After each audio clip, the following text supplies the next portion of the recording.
আবু সাইদ থেকে আব্দুল্লাহ পর্যন্ত যারা শহীদ হয়েছে, আমরা দেখেছি বিদেশে বসে তাদের বিরুদ্ধে ষড়যন্ত্র চলছে।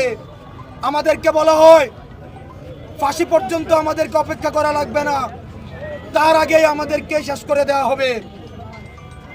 আমরা বলতে চাই, মৃত্যু থেকে জীবন থেকে মৃত্যু পর্যন্ত এই মধ্যবর্তী সময়টাই বিপ্লব।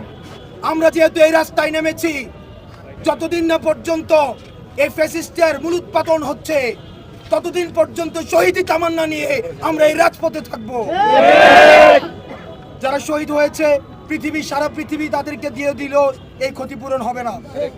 কিন্তু আমরা বলতে চাই, আব্দুল্লাহর বাবা এখানে আছে, ভাই এখানে রয়েছে, সারা পৃথিবী দিলেও আপনাদেরকে হবে না। আমরা আব্দুল্লাহর এখানে রয়েছি, আমরা আমাদের জায়গা থেকে সর্বোচ্চ চেষ্টা করব। আপনাদের যে কোনো বিষয়ে আপনারা আমাদেরকে পাশে পাবেন।